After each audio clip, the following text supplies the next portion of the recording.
இது ஒரு மிகப்பெரிய ஸ்தலம். தண்டிசாய் நினைச்சது எல்லாமே நிறைவேறுது.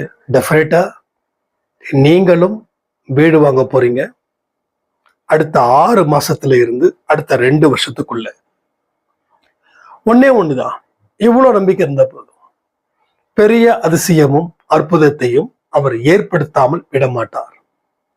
நீங்க யாருக்காகவும் சண்டை போடாதீங்க. நீங்க சண்டை போட்டுட்டீங்கன்னா நீங்க தோத்துருவீங்க. ஏதாவது ஒரு கஷ்டமோ துன்பமோ உங்களை பாடாப்படுத்தும் போது அமைதியா இருங்க. உங்களுக்காக அவர் யுத்தம் பண்ணுவார். எனக்காக அவர் 2 நாளா யுத்தம் பண்ணி நாம அதுல வின் பண்ணிட்டோம், ஜெயிச்சிட்டோம். ஒரு பெரிய அற்புதம் இன்று நிகழ்ந்திருக்குது. அது இந்த பதிவுல சொல்லியிருக்க. ஸோ கவனத்தோட இருந்தா போதும், நம்பிக்கையை ஏற்படுத்தி வாழ்ந்தா போதும். உன்னுடைய ஒவ்வொரு வெற்றியையும் கடவுள் எழுதி வைத்து விட்டார். ஆனா அந்த வெற்றியை தக்க வைத்துக் கொள்ள மிக முக்கியமான பணி நம்மிடம் உள்ளது. அதை சரி பண்ணுங்க. வாழ்க்கைய நிம்மதியா சந்தோஷமா வாழலாம். இந்த பதிவை முழுவதுமாக கேளுங்கள்.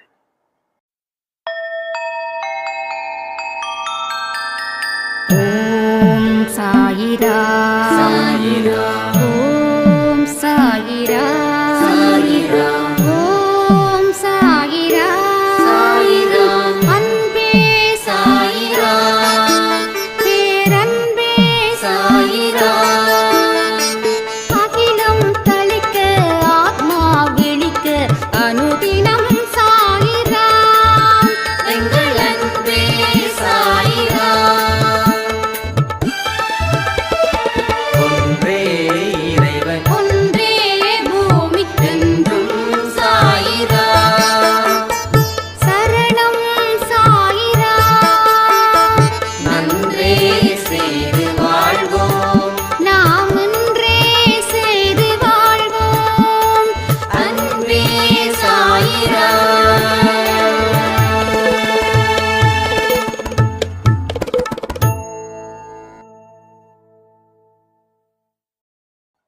சாய்ராம்.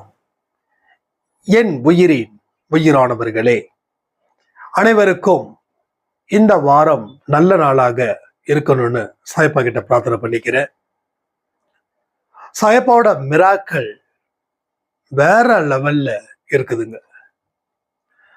நாம சொல்லியிருந்தோம் ஒரு 1 மந்த்துக்கு முன்னாடி, யார் யாரெல்லாம் சொந்த வீடு வாங்கணும்னு நினைக்கிறீங்களோ நீங்க ரெகுலரா சில விஷயத்தை ஃபாலோ பண்ணுங்க. அதுல நிச்சயமா உங்களுக்கு ஒரு பெரிய மாற்றத்தை நமது சாயப்பா ஏற்படுத்துவார்னு நம்ம சொல்லியிருந்தோம்.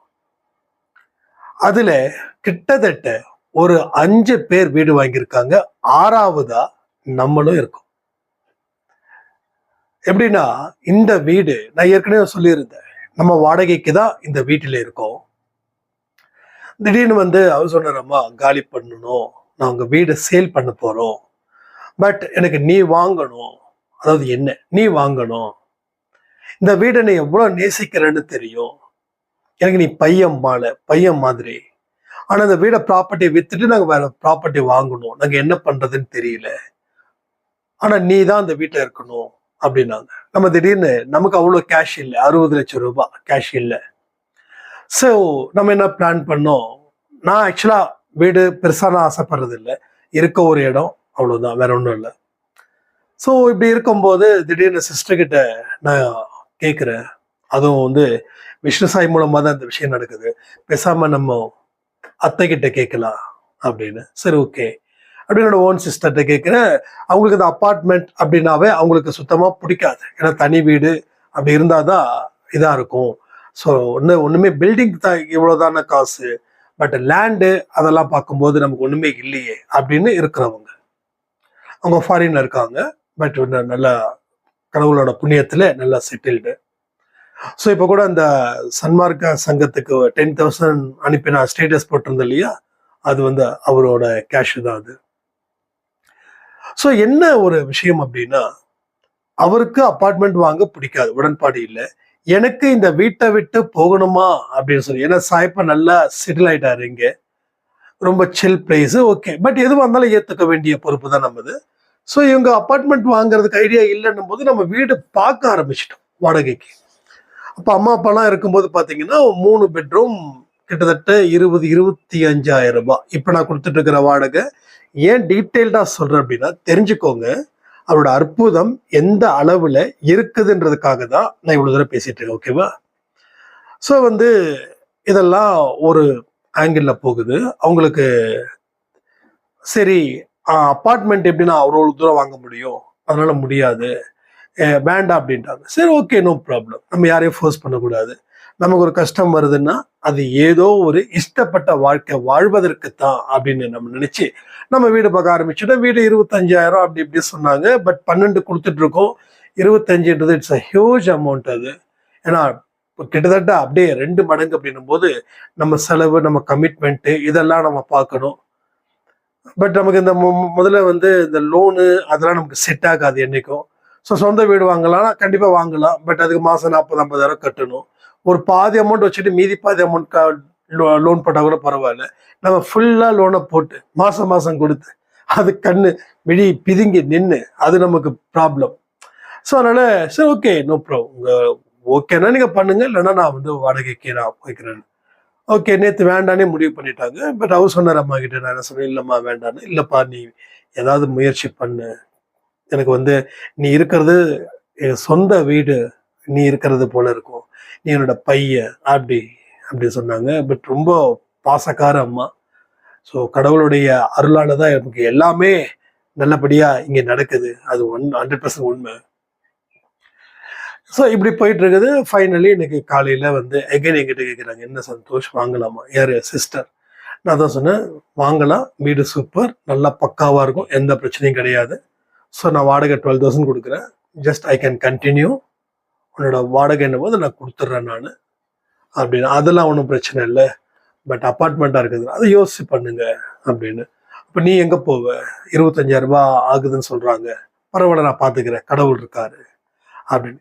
அப்புறம் ஃபைனலாக இல்லை நம்மளே வாங்கிக்கலாம், 60 லட்சம் ஓகே வாங்கிக்கலாம், பட் ஏதோ கொஞ்சம் குறைச்சி கேட்க முடியுமான்னு கேட்டா, சரிப்பா உனக்குன்னா நான் 58 lakhs பண்ணித்தரேன் அப்படின்னாங்க. போனா 58 lakhs ஓகேவா? சிஸ்டரோட பேர் போனா 68 ஓகேவா? சாரி 58 ஓகேவா? ஓகே, ஒன்றும் ப்ராப்ளம் இல்லை, நம்ம பண்ணிக்கலாம் அப்படின்னு. ஸோ என்ன புரியுது இதுல இருந்து? நான் வீடு வாங்கினா என்ன, நம்ம சிஸ்டர் வீடு வாங்கினா என்ன? ஓகேங்களா? அப்போ என்னமோ ஒரு விஷயம் அவருக்கு இங்கதான் இருக்கணும், இது இப்படிதான் நடக்கணும் அப்படின்னும் போது அவர் மிகப்பெரிய அளவுல பிளான் பண்றாரு. ஆனா இது நான் வேண்டாம், நான் யாரையும் ஃபோர்ஸ் பண்ண மாட்டேன். நம்ம சுயநலத்துக்காக மற்றவங்கள ஃபோர்ஸ் பண்ணக்கூடாது. அப்போ என்னோட பிரதர்கிட்ட மாதிரி சொன்னான், என்னோட பிரதர் கஷ்டப்படுறாங்க ஒரு பக்கம், அவன் என்ன பண்ணுவான், ஏது பண்ணுவான், அப்பா ஒரு பக்கம் கஷ்டப்படுறான், எல்லாம் நம்ம பேசவே இல்லை. பட் எல்லாம் பேசுறாங்க. ஒரு வார்த்தை உங்களுக்கு தெரியுமா? நீ யுத்தம் செய்யாத, உனக்காக கடவுள் யுத்தம் செய்வார். நீ யுத்தம் செய்தா நீ இந்த யுத்தத்துல தோல்வியை தான் அடைவ. அப்ப கடவுளோட திட்டத்தை அவர் நிறைவேற்ற முடியாது. சோ இவர் பிளான் பண்ணி வச்சிருக்காரு ஏகப்பட்டது. நீ பேசாத, உனக்காக மத்தவங்க பேசுவாங்க. சோ எனக்காக மத்தவங்க சிஸ்டர் கிட்ட பேசினாங்க. Deal is deal. சோ நாம அந்த டீலில் என்டர்பியர் ஆகவே இல்லை, இன்டர்ஃபியர் ஆகவே இல்லை, எந்த டிஸ்டர்பன்ஸும் ஆகவே இல்லை. சாய்பாட்டா ஒன்னே ஒன்று தான் சொன்னேன், நீ என்ன பண்ணானா எனக்கு ஓகே. அதனால அவங்க வாங்கலன்றதுக்காக அவங்க மேல கோவப்படுறவோ எதுவுமே இல்லை. நீ என்ன திட்டம் போட்டிருக்க எனக்கு என்ன தெரியும்? நமக்கு வாடகை கொடுக்கலன்னா நம்மளை கழுத்தை பிடிச்சி வெளில தராங்கன்னா okay, that's my fault. But நான் 1ஆம் தேதி ஆச்சுன்னா பேமெண்ட் கொடுத்தாரு, ரெண்ட் கொடுத்தாரு. அந்த மாதிரி அது ரொம்ப இது வயசானம்மா, உங்க டாக்டர் துபாயில இருக்காங்க. ஸோ சந்தோஷ், நீ இருக்கிறது எனக்கு பிரச்சனையே இல்லைப்பா, 1ஆம் தேதி ஆச்சுன்னா கரெக்டாக ரெண்ட் கொடுத்துட்றேன்.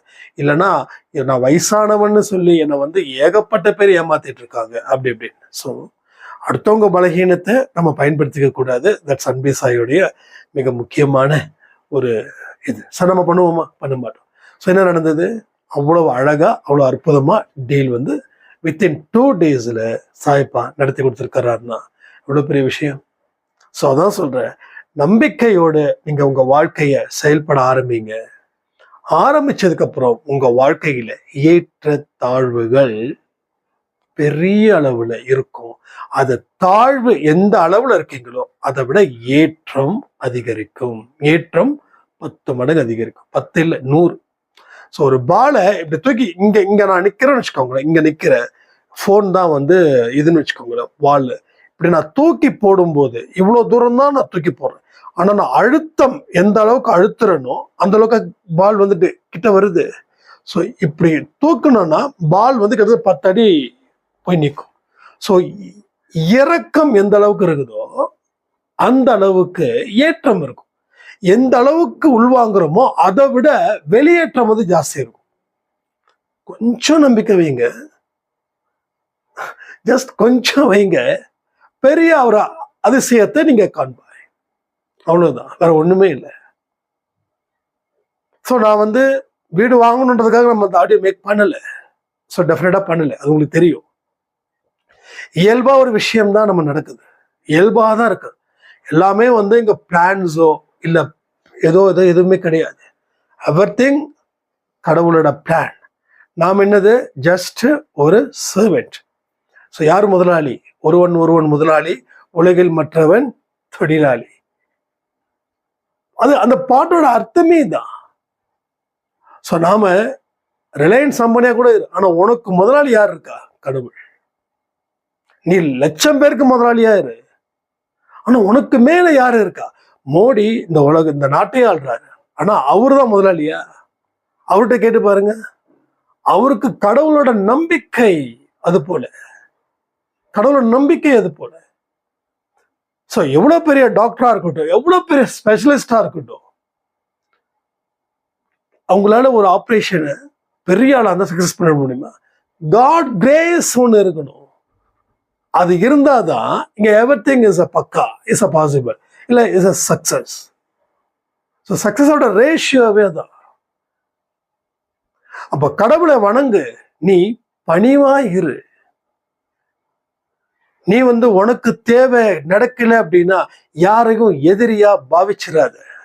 நீ எதிரியா பாவிக்க உனக்கு இருக்கக்கூடிய பிரச்சனைகளை எந்த காரணத்தை கொண்டும் யாராலையும் தீர்க்கவே முடியாது.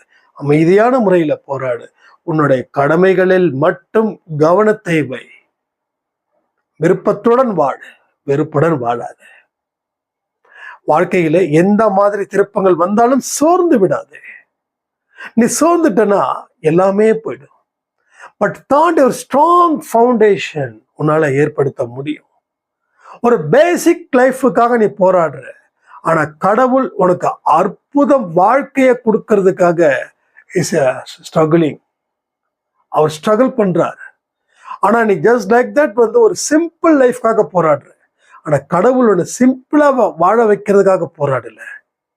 சிம்பிளை தாண்டி ஒரு எக்ஸ்ட்ரீம் லெவல், ஒரு பெரிய வின்னிங் மூமெண்ட்ல உன்னை உட்கார வச்சு அழகு பார்க்க ஆசைப்படுகிறார். So this is fact. இது ஃபேக்ட். சில பேர் சொல்லுவாங்க கடவுள்லாம் பெருசாலாம் இல்லைங்க, சும்மா பேசாதீங்க. இப்போ என்ன வாழ வச்சது யாரு? என் திறமையா, என் அறிவா, என் படிப்பா? Nothing, nothing, seriously nothing.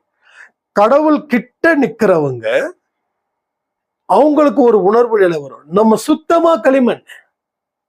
கடவுள் கொடுத்தத நாம சரியா பயன்படுத்திக்கிறோம். அவர் கொடுக்கலன்னா பயன்படுத்த முடியாது. அறிவே இல்லாம கடவுள் படிச்சுட்டாரா பயன்படுத்த முடியாது. அப்ப அறிவை கொடுத்தது யாரு? கடவுள். இந்த இயற்கையை படைச்சது யாரு? கடவுள். கை காலம் கரெக்டா இருக்குது, ஆக்சிடென்ட் ஏதோ ப்ராப்ளம் ஆகுது, மறுபடியும் அதை சரியான முறையில அதை உருவாக்க முடியுமா? இல்ல ஒரு சொட்டு ரத்தத்தை ஒரு ஹியூமனால உருவாக்க முடியுமா? ஐ மீன் மனிதனால உருவாக்க முடியுமா? ஒரே ஒரு சொட்டு ரத்தத்தை மனுஷனால உருவாக்க முடியுமா? எவன் உருவாக்குறானோ அவன் கடவுள். எந்த மனுஷன் உருவாக்குறானோ இஸ் a God. முடியாது. ஒரு கண்ணை உருவாக்க முடியுமா? ஒரு முகத்தை உருவாக்க முடியுமா? உடம்புல இருக்கக்கூடிய ஒரு எமோஷனை உருவாக்க முடியுமா? ஒரு கையை உருவாக்க முடியுமா? ஒரு விரலை உருவாக்க முடியுமா? விரலுக்கு போடுற மோதிரத்தை உருவாக்கலாம், ஆனா நீ விரலை உருவாக்க முடியாது. நான் புதுசா சொல்றேன்னு யாரும் நினைக்க வேண்டாம். நாம பல விஷயங்களை கவனிக்காம இருக்கிறதால இருக்கக்கூடிய அற்புதமும் அதிசயமும் தெரியல. பக்கத்து தெருல ஒரு கோயில் இருக்கும், அதுக்கு போக மாட்டோம். ஆனா 200 300 கிலோமீட்டர் தாண்டி ஒருத்தவங்க வருவாங்க. என்னடா வரீங்கன்னா, இந்த கோயில்ல ஒரு அபரிவிதமான சக்தி இருக்குதுன்னு. அவன் வருவான், கும்பிடுவான், சாமி கும்பிடுவான், அவனுக்கு நல்லது நடக்கும். ஆனா நாம போக மாட்டோம். என்ன பெரிய அபரிவிதமான சாமி அப்படின்னு. ஏன்னா பக்கத்துல இருக்கிற அத்தனையுமே பொக்கிஷங்கள், அது தெரியல. அம்மா அப்பா நம்மளுடைய மிகப்பெரிய பொக்கிஷம், மிகப்பெரிய பொக்கிஷம். பெத்தவனை மதிக்காதவன், அம்மாவை மதிக்காதவன் வாழ்க்கையில சத்தியமா சொல்றேன், பாவத்தை சேர்த்து வைத்து பாவத்தினால் அவன் அழிக்கப்படுவான். யார வேணாலும் பகைச்சுக்கோங்க, பெற்றோர்களை பகைத்துக் கொள்ளாதீர்கள். யார வேணாலும் எவ்வளவு கீழ்த்தரமா வேணா நடத்துங்க, அதுக்காக நடத்த போறீங்க அம்மா அப்படின்னு நான் சொல்லல. ஆனா பெற்றோர்களை நடத்திட்டா லட்சம் இல்ல, கோடி இல்ல, அதுக்கு மேல இருக்கக்கூடிய பாவத்தை நீ கண்டிப்பாக சுமப்பாய். அம்மா அப்பா உயிரோட இருக்கும்போது எவனுக்கும் தெரியாது, போனதுக்கு அப்புறம் தான் எல்லாருக்கும் தெரியும்.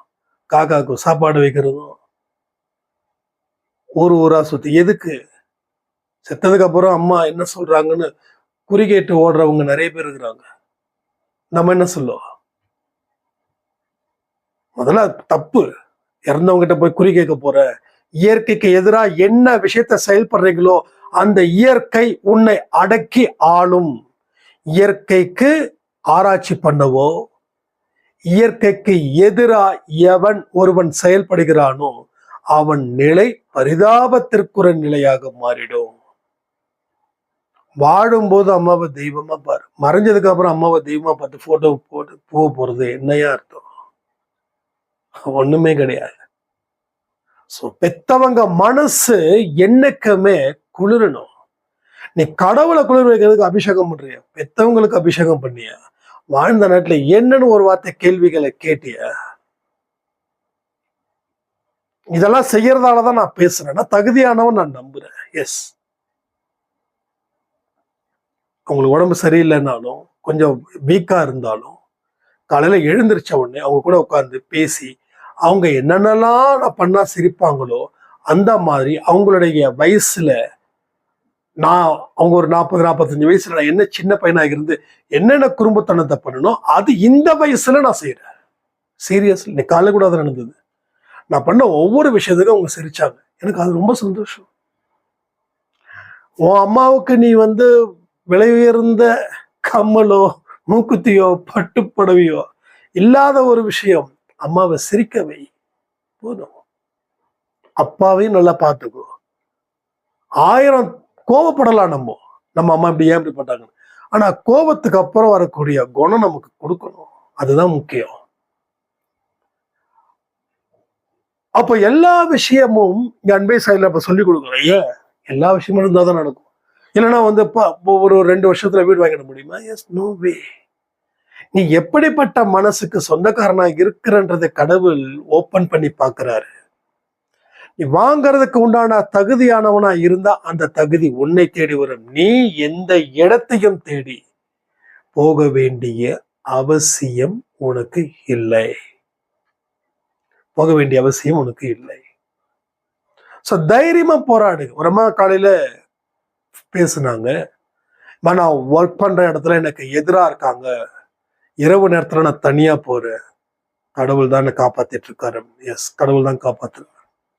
உங்க கம்பெனிக்காக டெஃபினட்டா நாங்க ப்ரே பண்ணிக்கிறோமா, நீங்க ஃபீல் பண்ணாதீங்க. கம்பெனி நேம் மறந்துட்டு ஆனா காலைல பேசினவங்க சொன்னதுதான்.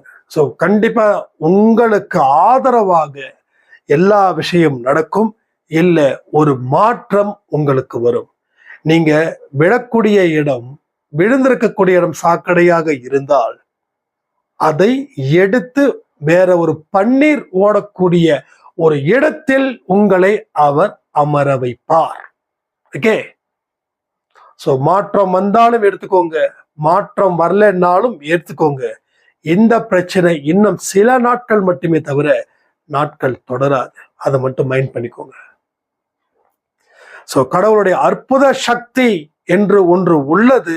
அதுதான் உன்னை வழி நடத்துது. இதை நீ புரிஞ்சுக்கிட்டா நீ பயப்பட மாட்ட. இது புரியலன்னா காலம் பூரா பயப்படுவ. காலம் பூரா முட்டாளாவாக இருக்கணும், இல்ல அடிமையா இருக்கணும், இல்ல முட்டாளும் அடிமையும் மிக்ஸ் ஆன ஒரு பயத்தனோட நீ வாழ்க்கையை வாழ்வாய். நீ பயத்துல வாழ போறியா இல்ல அறிவாளியா நிக்க போறியான்றது நீங்க எடுக்கிற முடிவுல அது அமைந்திருக்கு. வேற ஒன்றுத்துக்கும் சொல்வதற்கு வழியே இல்லை. அதே போல முந்தானத்து சனிக்கிழமை இரவு ஒரு வீடியோ பதிவுல நம்ம கொடுத்தோம். சாயப்பாவுடைய அந்த உட்காந்து பேசுவாரு, ஒரு ஃபீல் ஆகும்னு. கமெண்ட்டை படிக்க படிக்க படிக்க என்ன மாதிரி கமெண்ட் சாமி, சான்ஸே இல்லை. அவ்வளவு பெரிய ஒரு அற்புதம். ஒன்றும் இல்லை, சொல்லணும். யூடியூப்ல வேற ஒருத்தவங்க ஒரு சேனல் ஆரம்பிச்சிருக்காங்க, ரொம்ப வருஷமா ரன் பண்ணிட்டு இருக்காங்க. So spiritual, சாய்பா பத்தியில spiritual. அவங்க சொன்னாங்க, இது நீங்க சொல்லுங்க அப்படின்னு. அது எப்படிங்க உங்க அன்பே சாயில மட்டும் எல்லாமே பெர்ஃபெக்டா நடக்குது? கமெண்ட் எல்லாம் பார்க்கும்போது எனக்கு ரொம்ப சர்ப்ரைஸா இருக்குதுங்க. அந்த பாசிட்டிவ் எனர்ஜியை நான் என்னுடைய சேனல்ல இருக்கக்கூடிய சப்ஸ்கிரைபருக்கு மென்ஷன் பண்ண பாருங்க, சப்ஸ்கிரைபருக்கு கொடுக்கணும் அப்படின்னு நினைக்கிறேன். பட் என்னால கொடுக்க முடியல. நான் ஒன்னு சொன்னேன், இந்த சப்ஸ்கிரைபர்ன்ற வார்த்தையை அழிச்சிட்டு இது ஒரு குடும்பம், இதுல இருக்கிறவங்க உங்க கூட பிறந்தவங்க அப்படி நினைங்க. மனதார கொடுங்க. சப்ஸ்கிரைபர் வேண்டாம், நீங்க கொடுத்து பாருங்க. கரெக்டா சொன்னீங்க நீங்க. நான் வர சப்ஸ்கிரைபர் இல்லாம ரொம்ப கஷ்டப்படுறேன், எனக்கு 10,000க்கு மேல வரல, வருமானமும் இல்லை அப்படின்னாங்க. நான் ஒன்னே தான் சொன்னேன், வருமானத்தை எதிர்பார்த்து நான் இந்த பண்ணியிருந்தேன்னா நான் இதை பண்ணியிருக்க வேண்டிய அவசியமே இல்லை. இது என்னுடைய சொந்தத்துக்கிட்ட நான் ரெகுலரா பேசுறதுக்கு தான் இதை நான் வச்சிருக்கேன். ஸோ வருமானம்ன்றது எனக்கு ஒரு நாளைக்கு ஒரு 2 சிஸ்டம் 3 சிஸ்டம் பிரிச்சு கம்ப்யூட்டர் ரிப்பேர் பண்ணா எனக்கு 1000 2000 வரும். 60 70 80 ரூபா நான் அதில் சம்பாதிச்சிடலாம். பட் என்னுடைய ஒரு ஒரு புனிதமான ஒரு விசேஷமான பயணம். இல்ல என் கூட சேர்ந்து நடக்கிறவங்க ஒருத்தவங்களா இருந்தாலும் சரி, 1 கோடி பேர் என் கூட நடந்தா என்ன சந்தோஷத்தை நான் அடைவேனோ அந்த அந்த சந்தோஷம் ஒருத்தவங்க என் கையை பிடிச்சு நடந்தாலோ இல்ல நான் அவங்க கையை பிடிச்சு நடந்தாலோ அது நிச்சயமா அந்த ஹாப்பினஸ் நான் ஃபீல் பண்றேன். ஸோ மனதார செய்யக்கூடிய காரியத்துக்கு தான் ஸ்பிரிச்சுவல் பேஸ் பண்ணி நீங்க செய்யும் போது வெற்றி வரும். மற்றதெல்லாம் பண்ணலாம், மற்றதெல்லாம் ஒரு ஏதாவது ஒரு பிஸ்னஸ் சம்மந்தப்பட்டது அதெல்லாம் பண்ணலாம். But spiritual is not a business. Spiritual is not a business. ஸ்பிரிச்சுவல்ன்றது வியாபாரம் இல்லை. நீ வியாபாரமா நடக்க ஆரம்பிச்சா நீ நல்லா செழிக்கலாம், நிறைய சம்பாதிக்கலாம். அதை பண்ணி இதை பண்ணி என்னென்னமோ பண்ணலாம், எத்தனையோ வித்தைகள் எத்தனையோ பண்ணலாம். ஆனா கடவுள் உனக்கு நிறைய கொடுப்பாரு. ஆனா உனக்கு அப்புறம் கடவுள் உன்னோட வாரிசுக்கு கொடுக்க மாட்டாரு. உனக்கு அப்புறம் உன்னோட வாரிசு இல்லாம போயிடும், காணாம போயிடும். அதுக்கு உனக்கு உடன்படா இருந்தா நீ பண்ண. ஆனா ஒண்ணு, ஸ்பிரிச்சுவலை பிசினஸ் ஆக்கிட்ட அப்படின்னா அடுத்த ஜென்மத்துல கடவுளுடைய துணை இல்லாம லாஸ்ட் வரைக்கும் எண்ட் வரைக்கும் உன் லைஃப் எங்கேயோ போயிடும். அதை காப்பாற்றவே முடியாது. அதை புரிஞ்சுக்கிட்டு நீ இதை ஸ்டார்ட் பண்ண அப்படி இது நீங்க ஸ்டார்ட் பண்ணுங்க. ஓகே ஓகே ஓகே நான் பண்றேன், ரைட். ஸோ நல்லதை கற்றுக் கொடுக்க துட்டு பார்க்க கூடாது.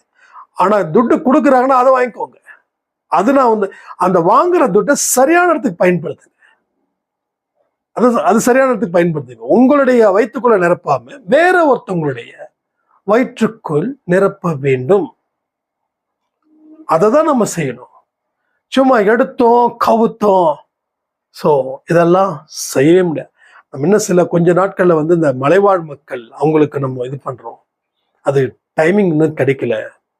அவங்களுக்கு 1 மந்த்துக்கு உண்டான சாப்பாடு, அரிசி இதெல்லாம் நீங்க கொடுத்த காசு பிளஸ் என்னுடைய பர்சனல் இது கேஷு, விஷ்ணு அண்டு காயத்ரி இவங்கெல்லாம் சேர்ந்து, நீங்களும் எல்லாரும் சேர்ந்து ஒருத்தவங்க ஒரு சாப்பாடு சாப்பிட்றாங்கன்னா இந்த அன்பே சாயில யார் யாரெல்லாம் சாப்பாடு கொடுக்குறாங்களோ அவங்க எல்லாருடைய இதுதான் அந்த வயிற்று நிறையுது.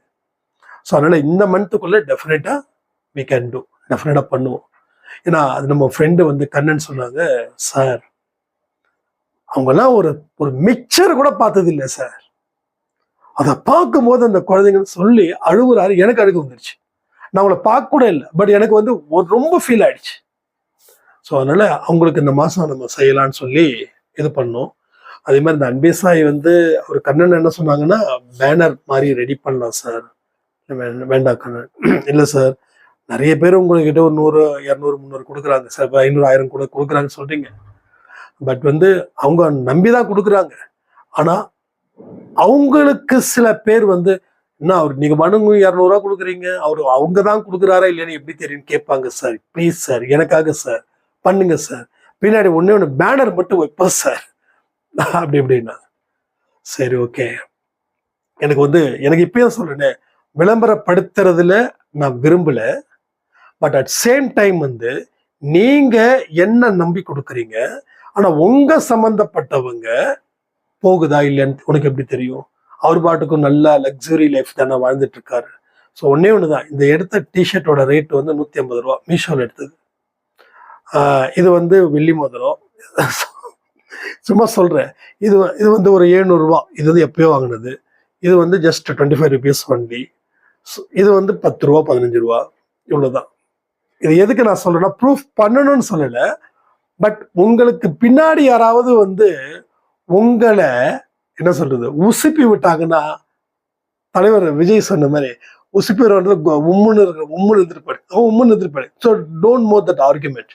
உங்களால என்ன செய்ய முடியுமோ அதை நீங்க செய்யுங்க. அதாவது அன்பே சாயில கூகுள் பேல கொடுத்துதான் பண்ணாதான் உங்களுக்கு புண்ணியம் அப்படின்னு நான் சொல்லல.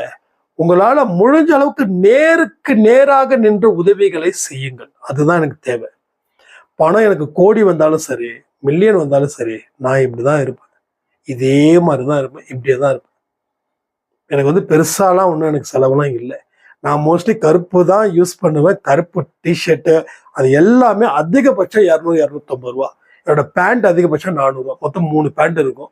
ஒரு 30 40 50 டிஷர்ட் இருக்கும். அது கிலோ கணக்கில் ஒரு இடத்துல வந்து திருப்பூர்ல வந்து கொடுப்பாங்க. போனதான் எடுத்துட்டு வந்து போட்டுப்போம், அவ்வளோதான். That's all. ஸோ அதனால நான் எப்படிலாம் சொல்றது என்ன தம்பி நீங்க இப்படி சொல்றீங்க, நாங்க வேணா உங்களுக்கு சந்தேகப்படுறோமா, ஏன் எங்களுக்கு இப்படி நினைக்கிறீங்கன்னு நினைக்க கூடாது.